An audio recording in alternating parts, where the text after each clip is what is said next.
Women from Long Plain First Nation are in the landfill. The $90 million figure is based on the search being done within a year. The report adds overall costs could rise. It also says searchers could face a very high risk from asbestos, known to be in the same area of interest. People who live in the Spence neighborhood say they're fed up. It's been nearly 2 years since an apartment on Sherbrooke Street burned down, and the rubble is still there. CBC's Cameron McLean reports that they're putting pressure on the city to do something about it. This is my sign, welcome to Sherbrooke Mountain. We've had this for 2 years now. Cheryl Martins has lived in the Spence neighborhood for decades. She's trying to draw attention to something she and her neighbors have to look at every day. It seems like you can get the feeling that nobody really cares about the neighborhood, and I know that's not true. That pile of rubble was once an apartment building. It burned down in February 2022. Since then, the city, the owner, and the credit union that holds the mortgage have been locked in a dispute over who should clean it up. This isn't the only property left like this.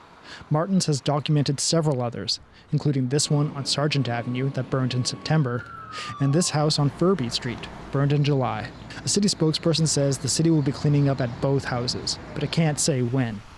A consultant has been hired to study how to clean up the Sherbrooke apartment, but that work is ongoing. This is something that we need to shut out and say, hey, we need this done. City Councillor Cindy Gilroy has been pushing the city to deal with the growing issue of derelict properties.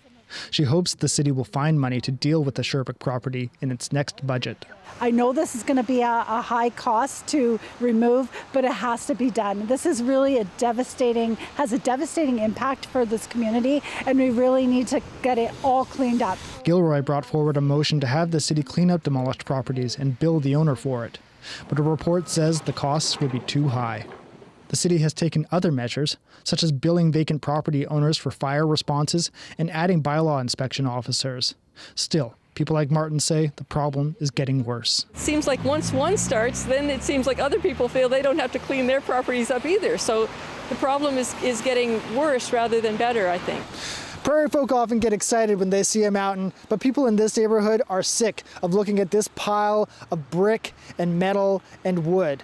People like Cheryl Martins understand that the process of cleaning up these properties is complicated and costly, but at the end of the day, they just want to see this pile gone.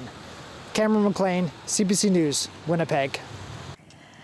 Winnipeg police want to know what you think of the service. Starting next week, Prairie Research and Associates will randomly call people in all areas of Winnipeg to gauge their view of police and their opinions about crime and public safety. Police want you to know this is a legitimate survey. It's something WPS does every 2 years. The phone survey will be anonymous, police say, and take about 15 minutes to complete. A new Marvel Studios series about a deaf Indigenous superhero is making waves.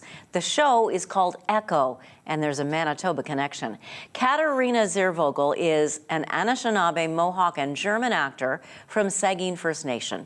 She plays Taloa, the mother of one of the lead characters, Maya Lopez. Ziervogel spoke to CBC through an interpreter about her journey and celebrity status. I feel like it's a bit of a no-brainer, the fact that the character itself is Indigenous and deaf, and that is who I am. I always have.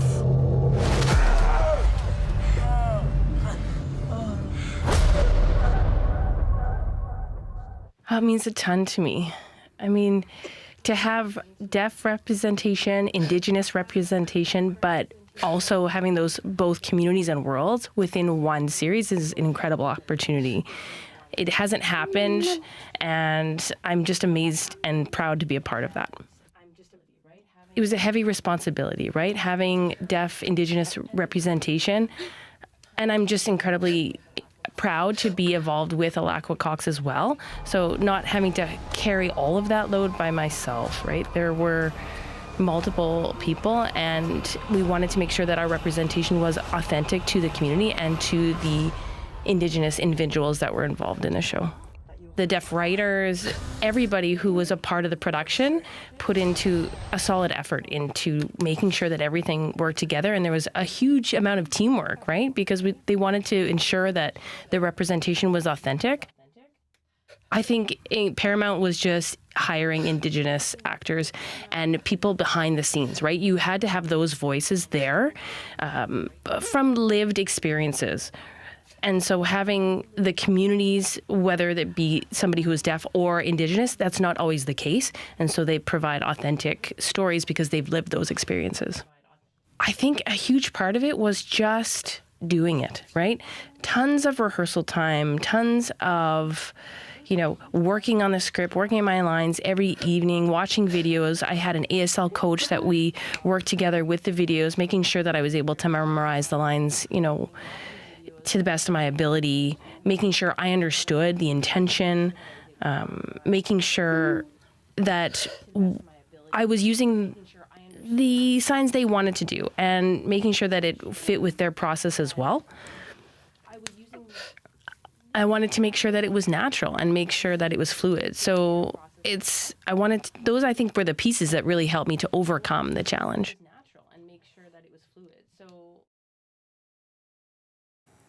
That's Katarina Zervogel, who plays one of the mothers in the Echo series. The queen of all drag queens was crowned last night here in Winnipeg. Ruby Chopsticks won the chance to be the first ever drag artist in residence at the Rainbow Resource Centre. The year-long position was created to help uplift drag performers in Winnipeg and celebrate drag as an art form. Since starting to perform in 2018, the second-generation Vietnamese Canadian tells us drag has become her calling.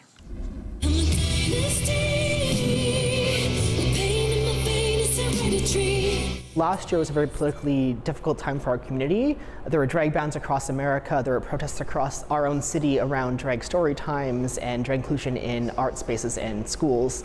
And we wanted to provide a way that we can support our artists. Drag is a great way of telling queer stories through a queer lens for our community. We want to make sure that we're uplifting our own artists to really celebrate queer and trans culture. So we give a round of applause as they come out.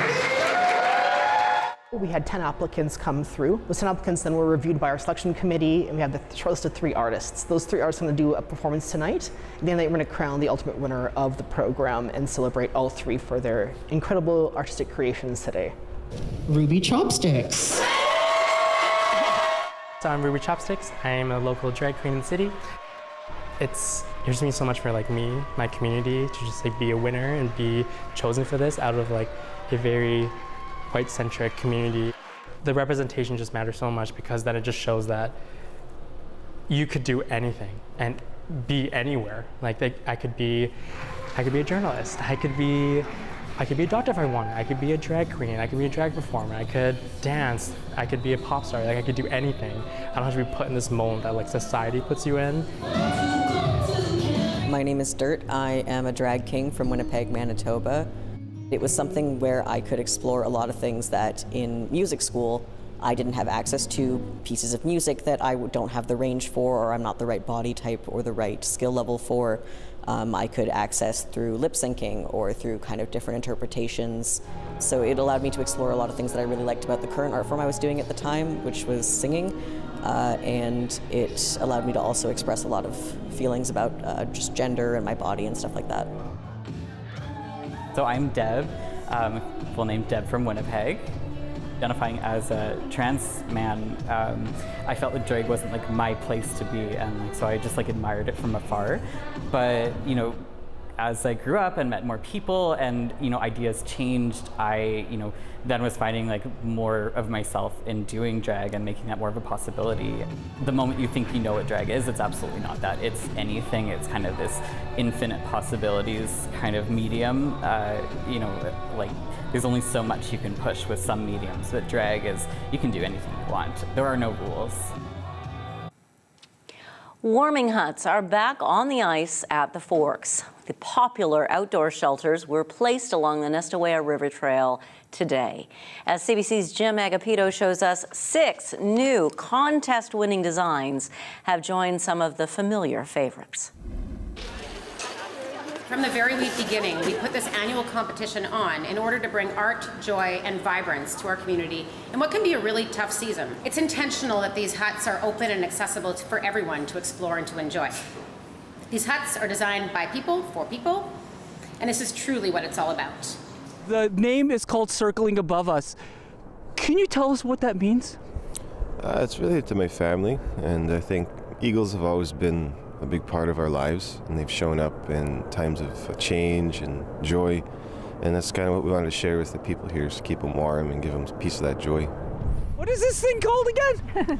So it's the spinning dim sum. Spinning because you can turn it around. It's not very heavy, and dim sum because it's folded like the dim sums you can eat. It's only 5 stripes you can fold and sew it together, and then it's ready. Should we go for a ride in here? Whoa! Okay, kids are gonna love this. They're gonna have so much fun with this. Why should they come down and check that out? I mean, it's always nice to have something to see when you're out adventuring, especially on the trail. And I encourage people to come down to see the other structures here as well, other than ours. It's really cool to see a lot of creative minds put something like this together, and it's nice to have here. It's really good.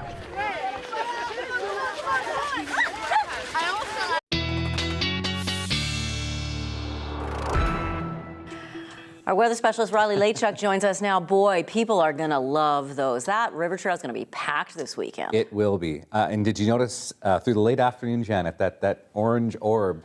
It looked familiar. Kind of the thing that we've been missing for the last few days finally made an appearance again today, which was really nice to see. And we're going to keep the sunshine around in southern Manitoba for the next few days. We can take a look at the upper atmosphere. So we do have this mild pocket of air starting to make its way further north into the prairie provinces, and that will continue as we get into the weekend here. You can see a little bit of a ridging pattern starting to form here as we get into Saturday, and look what happens though as we get into next week. Those milder conditions really start to settle into Manitoba through into Monday, Tuesday, and beyond. Those colors quite bright, right around the freezing mark in terms of temperature when you factor that in over the next few days into really to the later part of next week. So here's what the computer model is saying about daytime highs for the next week. Over the next 7 days, you can see tomorrow still at about -4, but we will see a much sunnier sky. But then we bounce right around the freezing mark over the next week or so. And really this is the temperatures that we're looking at. It's temperatures above 0 for the later half of next week. So we'll have more on that in your 7-day forecast in a bit. Yes, we did see some sunshine finally this afternoon in Winnipeg. We saw some clearing back to the west through the earlier part of the day, but through the afternoon, about 3, 4 o'clock is when that sun finally started to pop out here in southern Manitoba. Still seeing a little bit of cloud cover into northwestern Ontario, bringing with it the risk of some freezing drizzle or some fog tonight. So looking at what's ahead for the weekend here, you can see we do keep a clear sky as we start the day tomorrow. That will mean some cooler temperatures than we've seen over the past few nights, because that heat blanket that this cloud has kind of been acting as is now off into northwestern Ontario. But we still do have a risk of some fog patches across southern Manitoba as we get into the morning tomorrow. Mainly cloudy skies in northern Manitoba. This ahead of our next weather maker, which will impact northern Manitoba. Through about the midday Saturday into Sunday, you can see areas like Shamattawa, Gillam, along the Hudson Bay coast at Dooley Lake, looking at some snow this weekend. That moves out, and as we get into the day on Monday, another round of snow and maybe a little bit of precipitation, a slim chance as we get into the day on Monday for southern Manitoba. So right now in Winnipeg, -4, a clear sky at the airport. Pressure is falling at the moment. We'll see the winds drop off as we get into the night tonight. In terms of forecast snowfall for northern Manitoba, we're looking at generally 5 to 10 centimeters. Could see some pockets of 10 or 11 centimeters along the Hudson Bay coast by the time we get through the weekend. So tonight in Winnipeg, we're looking at a low of -10. Fog patches this evening. Really across southern Manitoba has that chance of forming some fog tonight. Light winds as we head into the morning, -8 first thing in the morning and -4 in the afternoon. Sun cloud mix. We'll see some bright sunshine through the day tomorrow, and that's the pattern we're getting into as we get into the weekend. 0 for Sunday, a chance of some flurries or a rain shower on Monday, and some clearing, Janet, for Monday. And +1. Your 7-day forecast has more temperatures like this. Okay, well, looking forward to it. Thank you, Riley. You're welcome. And now to the latest on a tragic story that happened right here in Manitoba. 2 years ago, the Patel family, including their 11-year-old daughter and 3-year-old son, were found frozen to death near Emerson. The family was attempting to cross illegally into the United States in the middle of a snowstorm. They were brought there by human smugglers. Since their death, there have been arrests in India, but so far none in Canada. The Fifth Estate has tracked down one of the suspects. Indian police say was there the night the Patels were taken to the border. Stephen D'Souza reports. We're just in traffic right now. I'm like 2 or 3 cars behind him. Okay. For months, we've been searching for a man wanted by Indian police for human smuggling. That's him. That's him. Yeah. Where is he? He's going to pick up the green bin. This is Fennel Patel. Indian police allege that 2 years ago, he was part of the smuggling network that brought the Patel family to a remote spot on the Canada-US border. Then, Indian police allege, Patel and another man sent the family into a snowstorm where the temperature plunged to -35. Without adequate clothing, just a phone and an app to guide them. About 5 feet into Canada, there was 3 of them. I didn't see the instant. Oh! Their bodies were found frozen to death the next morning. Canada border thi America. In January 2023, police arrested 3 men in India and named Fennel Patel in Canada wanted for culpable homicide and human trafficking. Using property, corporate and other records, the Fifth Estate found him living just outside Toronto. Indian police are accusing you of driving the Indian family, the Patel family, to the border. Did you drive them to the border, sir?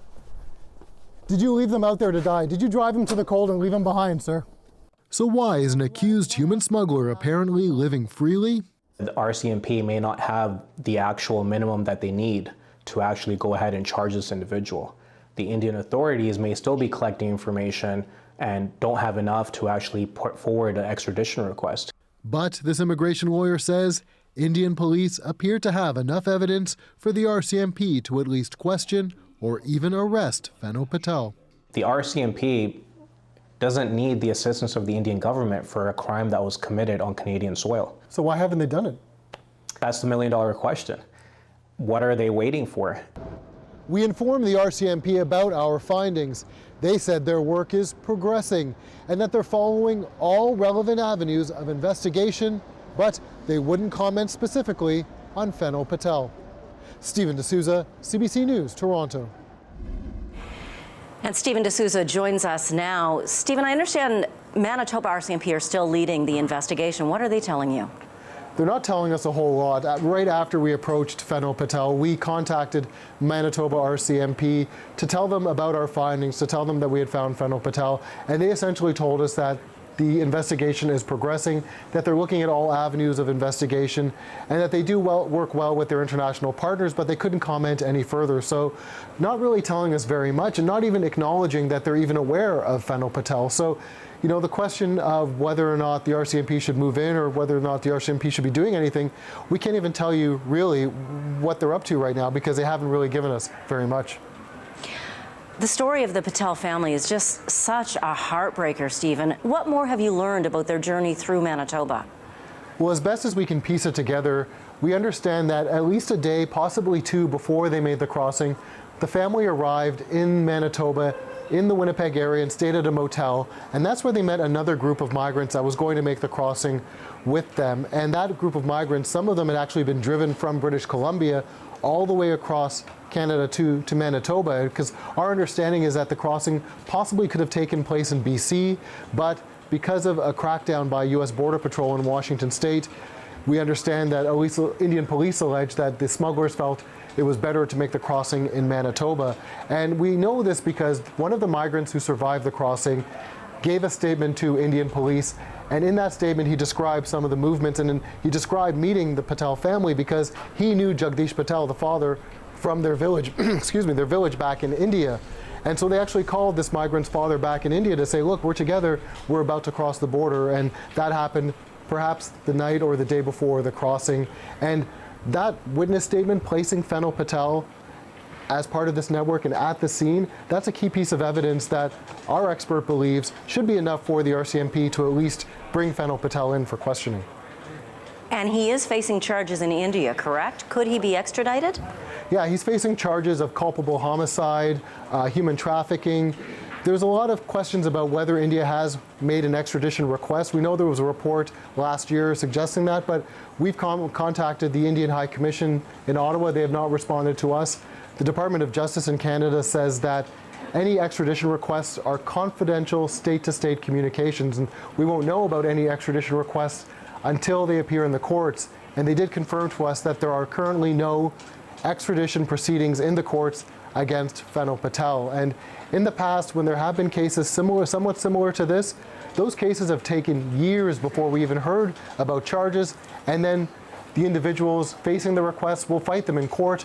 So it's taken sometimes more than a decade for extradition to actually play out.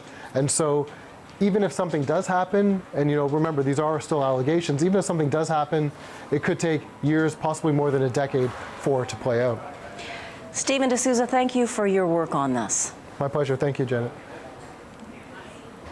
Search for the Smugglers airs tonight at 9 on the Fifth Estate here on CBC Television and also on CBC Gem. You can also watch it on the Fifth Estate's YouTube page. The United Nations top court issued a series of orders to Israel today aimed at preventing more death and destruction in Gaza. But the much anticipated ruling stopped short of calling for a ceasefire. We'll have reaction to the ruling next.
The United Nations top court delivered an interim ruling on the genocide case launched against Israel.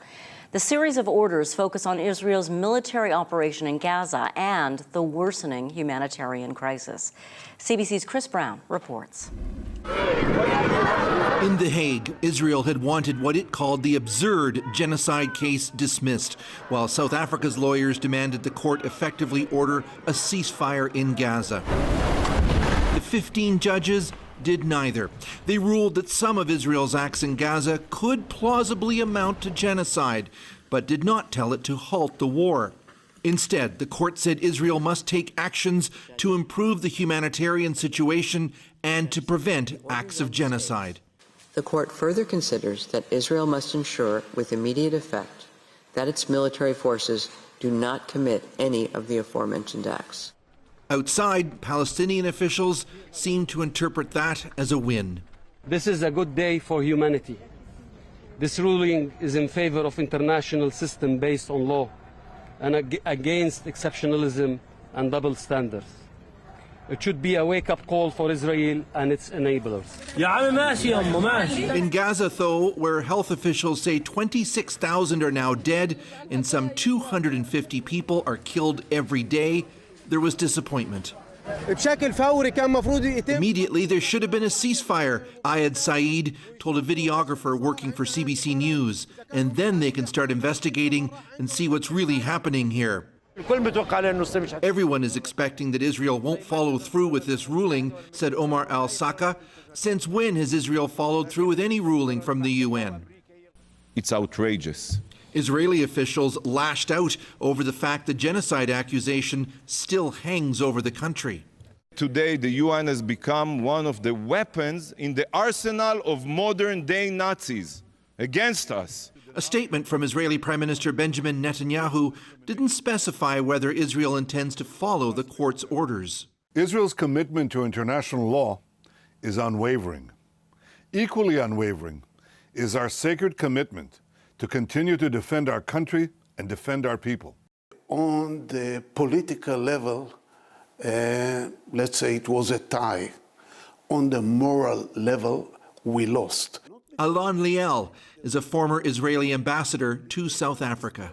It will be a tendency to shelve it somewhere and forget about it.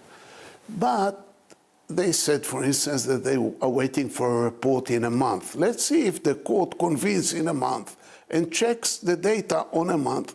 Chris Brown, CBC News, Jerusalem.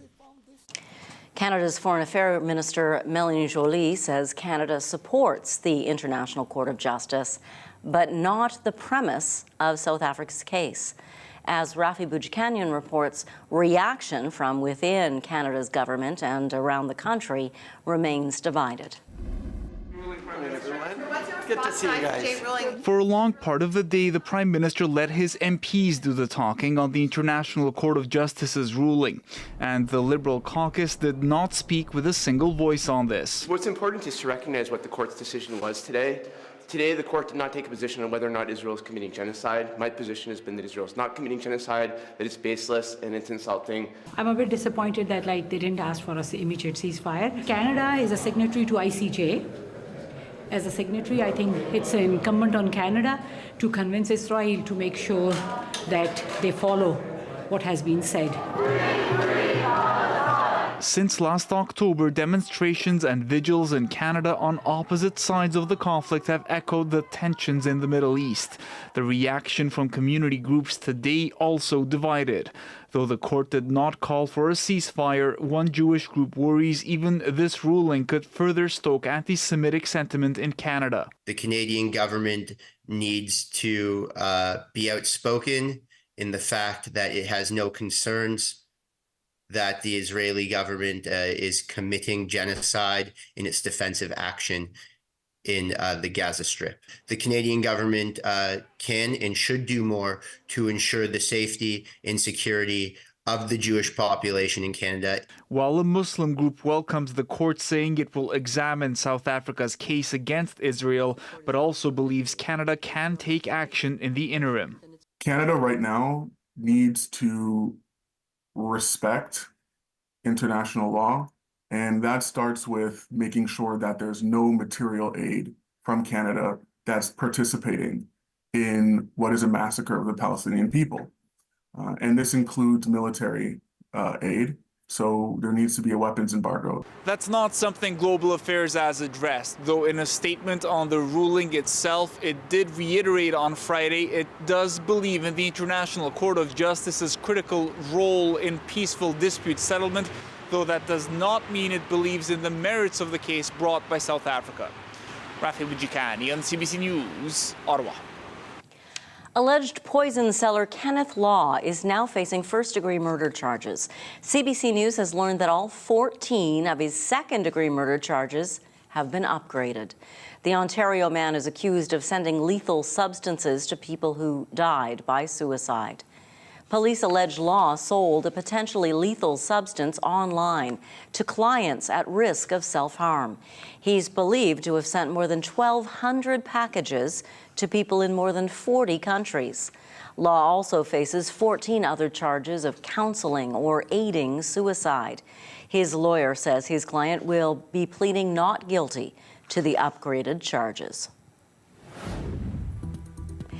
A marketplace investigation has found electric vehicle drivers could be paying twice as much for the same charge, depending on where they power up.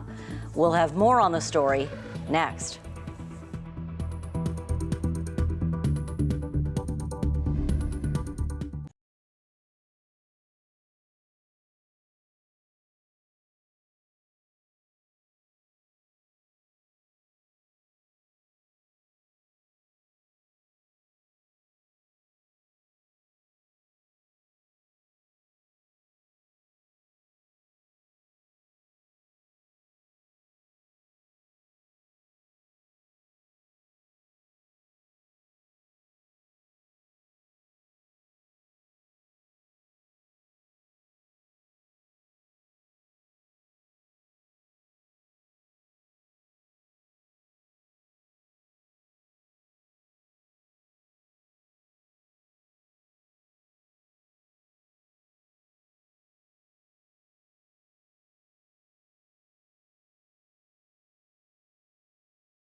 Same car, same charge, but two different prices? The latest investigation by CBC Marketplace has found electric vehicle drivers could pay twice as much for the same charge, depending on where they power up. Now, for the first time, this country's environment minister is hinting at some standardization to help consumers better compare costs. Charles Iagro has the story. Plugging in. Did you hear it click? To fuel up. It's a common practice for a growing number of Canadians, but at what cost? $3.75 a minute. Pricing is all over the map when it comes to Canada's public charging infrastructure.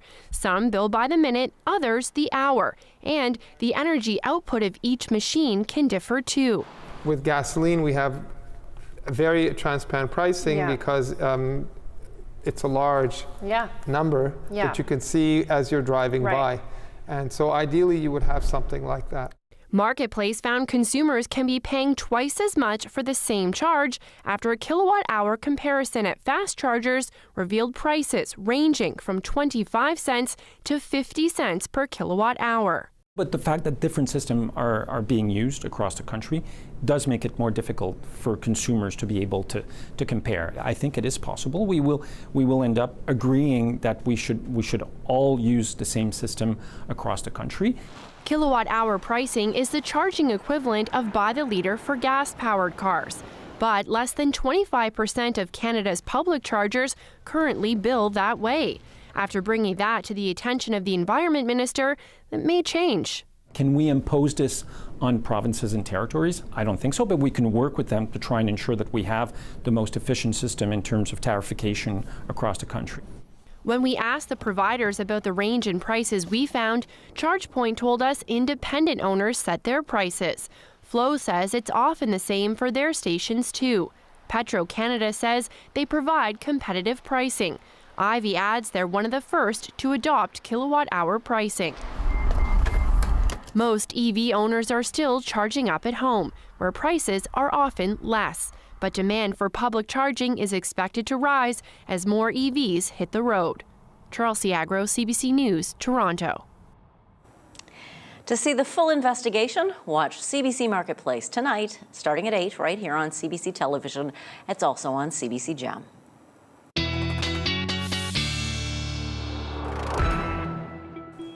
Riley joins us once again to talk about the weather, I believe. Is he there? Is he there? They're widening out. Quick, Riley, get to your chair. Here we go. Hi, Riley. I was headed over there already because I'm eager to tell you about some fog that we're expecting. Eager to tell us about fog? Yeah, it could be another foggy night in parts of southern Manitoba. Let's go show you the map now. And we are seeing some of that low cloud hanging around still, and plus the moisture from the snow melting could give us some fog tonight. So here's what the model is projecting. Doesn't mean that you're going to see fog everywhere, but certainly some patchy fog is a possibility tonight, especially once again in the southernmost parts of the province, in the southwest corner, and even into the Morden-Winkler area as we get into the morning tomorrow. So keep that in mind. Could see some fog tonight, but we are going to see more sunnier skies as we get into tomorrow. -4 in Winnipeg right now, -3 at the Forks. We get up to -2 downtown earlier this afternoon. Brandon -7, Melitta's at -4, Roblin's at -8 this hour, and northern Manitoba -13 in Churchill. Expecting some snow through parts of the north. We'll talk about that in a sec.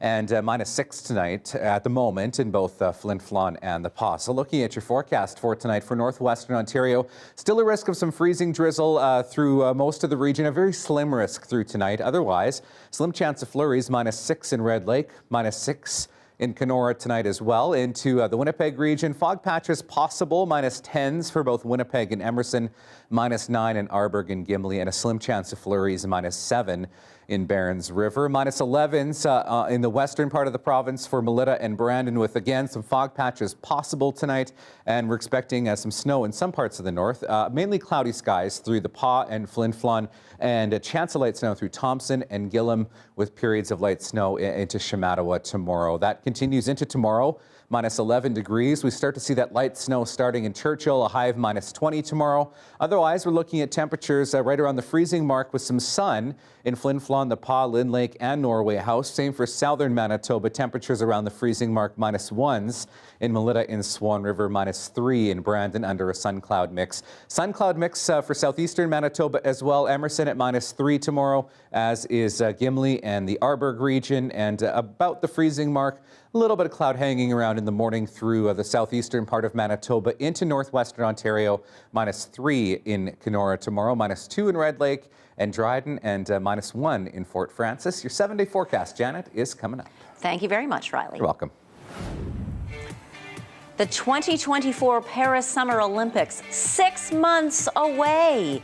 But there are questions about whether the focal point of the opening ceremonies, this river you're seeing here, will be as appealing as planners had hoped. More on that next.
Okay, sports fans, let the countdown begin. We are now 6 months from the opening ceremony of the 2024 Paris Summer Olympics.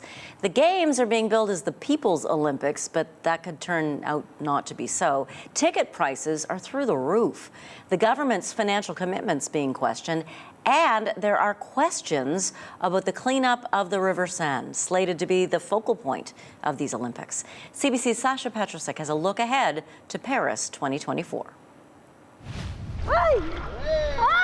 Only brave souls dive into the Seine these days. Yes, it's cold, but also a cocktail of contaminants. Has been for a century. And many pine for the days when France frolicked here, before swimming was declared too dangerous in 1923. C'est vraiment un rêve qu'on va réaliser. The dream is back, say swimmers, more real and more urgent because of the Paris Olympics. Just 6 months away. The grand opening will be here, the first ever outside a stadium, with a flotilla of athletes riding to the heart of Paris. But it's the scheduled swimming events causing stress in a river deemed too polluted for a test run even last summer, one where raw sewage and industrial runoff still trickle in today. The rush is on to build huge underground reservoirs to capture untreated waste. There is no plan B, says Paris's deputy mayor, Pierre Rabadan. It will be done for the Games. Merci beaucoup. That optimism runs to the top. Ce sera un formidable moment de fierté française et de célébration. It will be a tremendous moment of French pride and celebration, says President Emmanuel Macron. France has also promised to make these the People's Games, connecting the Olympic movement with the public by bringing it to them. As they've grown to the gigantic size that they are, there has been a larger and larger disconnect. Angela Schneider is an Olympic silver medalist in rowing. And if you lose that connection, you've lost the purpose for the Games. It's fundamentally, I think, important for people to be able to see themselves. The biggest disappointment so far lies in one of the poorest suburbs of Paris, where dozens of abandoned buildings occupied by thousands of homeless people have been cleared to make way for a sparkling new athletes' village. I asked for emergency housing, social assistance, he says. No response. They ignore us. But there is no sign Paris will ignore these Games, a city where the celebrations have already started. Sasha Petrusek, CBC News, Toronto. We've got your 7-day forecast and daily lift still to come tonight. You're watching CBC Winnipeg News.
All right, so we're looking at temperatures overnight tonight in Winnipeg at -10 degrees. Watch for some fog patches. Otherwise, partly cloudy to mainly clear sky tonight. We're looking at a -8 tomorrow morning with a sun-cloud mix, leading us to a high of -4 in the afternoon. Tomorrow with a mix of sun and clouds around the freezing mark for Sunday, Monday. Watch for winds Monday into Tuesday, along with a chance of some showers and flurries as we get into the early part of Tuesday. Wednesday and Thursday and Friday, all looking mainly sunny at this point. Temperatures ranging between 0 and +2, so well above our normal forecast high, our daytime high of -12 for this time of the year. Yeah. Well, a community in southeast Saskatchewan has figured out how to get people to embrace the cold outdoors. As Jermaine Wilson explains, it involves apparently the help of some tiny mythical creatures. Here's your Daily Left.